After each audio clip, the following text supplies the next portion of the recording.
ನಮಸ್ತೆ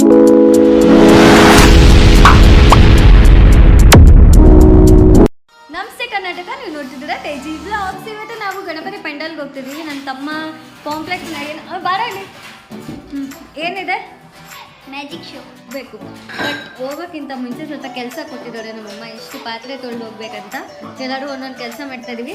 ನೀನೇನು ಮಾಡ್ತೀವಿ? ಹೋಮ್ವರ್ಕ್ ಬರ್ತೀಯಾ? ಏನು ಬಳಿತಿದ್ದೀನಿ. ಬರ್ರಿ, ಇವನು ಹೋಮ್ವರ್ಕ್ ಬರೀತಿದ್ದಾನೆ. ಹೋಗೋಣ ರೆಡಿಯಾಗಿ.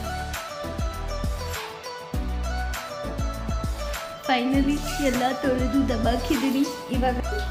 ಹಲೋ, ಎಲ್ಲಿಗಿಡತ್ತೆ? ಬರ್ಬೇಕಾ?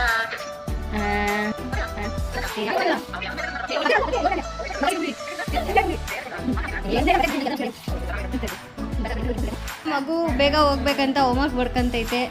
ಮಮ್ಮಿ ಪೂಜೆ ಮಾಡ್ತವ್ರೆ. ಓಹ್, ಬಾಗಿಲು ಬಡಿತಾರೆ. ಮತ್ತೆ ಬಂದ್ರೆ ಅನಿಸುತ್ತೆ.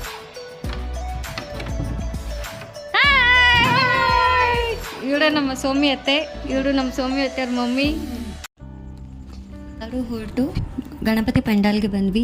ಈ ಸಿದ್ಧಿವಿನಾಯಕ ಸೇವಾ ಮಂಡಳಿ ಏನಿದೆ, ಪ್ರತಿ ವರ್ಷ ಪ್ರತಿ ಬಾರಿ ನಮಗೆ ಇದೇ ರೀತಿ ಮನೋರಂಜನೆಯನ್ನು ನೀಡ್ತಾ ಬಂದಿದೆ. ಗೊಂಬೆ ಆಟ ಆಗಿರ್ಬೋದು, ನಾವು ಎಷ್ಟೇ ದೊಡ್ಡವರಾದರೂ ಅದು ಎಷ್ಟು ಸಲ ನೋಡಿದ್ರೂ ಬೇಜಾರಾಗಲ್ಲ. ಯಾವಾಗಲೂ ಒಂದೊಂದು ಪೌರಾಣಿಕ ಕಥೆಗಳನ್ನ ನಮಗೆ ಗೊಂಬೆ ಆಟದ ಮೂಲಕ ನಮಗೆ ತೋರ್ಸೋಕೆ ಬಂದಿದ್ರು. ಹಾಗೆ ಇವತ್ತು ಈ ಇಲಿ ಹೇಗೆ ಮೂಷಿಕನ ವಾಹನ ಆಯಿತು ಅನ್ನೋದ್ರ ಬಗ್ಗೆ ನಮಗೆ ಕಥೆಯನ್ನು ತೋರಿಸಿದ್ರು.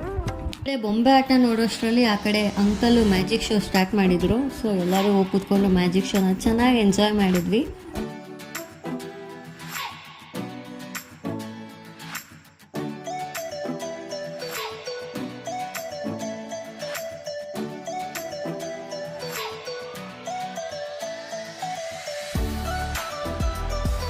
ಆಗ್ತಾಯಿತ್ತು, ಎಲ್ಲರೂ ತಿನ್ನೋಣ ಅಂತ ಹೋದ್ವಿ. ದೋಸೆ, ಪಾನಿಪುರಿ, ಗೋಬಿ ಎಲ್ಲ ಐತೆ. ನಮ್ಮಮ್ಮಗೆ ಇಡ್ಲಿ ಬೇಕಂತೆ. ನಾನು ಎಲ್ಲೂ ಹೋಗ್ತಾ ಇರಲಿ ಗೊತ್ತಲ್ಲ, ಫುಲ್ಲು ಹೆಲ್ದಿ ಫುಡ್ಸೇ ತಿನ್ನೋದು.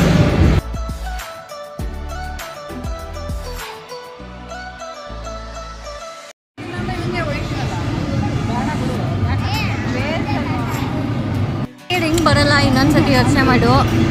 ಅದ್ರ ಬದಲು ಇನ್ನೊಂದು ಕಾನ್ ತಿಂತೀಯ, ತಿನ್ನು. ಅಯ್ಯೋ, ಅದೇ ಅರ್ಥನೇ ಆಗಲ್ಲ. ಹೋಯ್ತು ಜನ, 20 ರೂಪಾಯಿ ಹೋಯ್ತು ಕಣೋ, ಅನ್ಯಾಯವಾಗಿ. ಹಾಕ್ರಿ 30 ರೂಪಾಯಿ ಹೋಯ್ತು. ಓ ಶ್ರೀಮದ್ ವೆಂಕಟರಮಣ ಗೋವಿಂದ ಗೋವಿಂದ. ಟೈಮ್ ಬಂದು ಎಲ್ಲ ಫಂಕ್ಷನ್ ಪ್ರೋಗ್ರಾಮ್ಸ್ ಎಲ್ಲ ಕಂಪ್ಲೀಟ್ ಆಯಿತು. ನಾವೆಲ್ಲ ಮನೆಗೆ ಹೋಗ್ತಾ ಇದ್ದೀವಿ. ಓಕೆ, ಚೆನ್ನಾಗಿತ್ತು. ಮೈಂಡ್ ರಿಫ್ರೆಶ್ಮೆಂಟ್ ಆಯಿತು, ಒಳ್ಳೆ ಎಂಟರ್ಟೈನ್ಮೆಂಟ್ ಇತ್ತು. ಈ ವಿಡಿಯೋ ನಿಮ್ಗೆ ಇಷ್ಟ ಆಗಿದೆ ಲೈಕ್ ಮಾಡಿ, ಶೇರ್ ಮಾಡಿ, ಕಮೆಂಟ್ ಮಾಡಿ.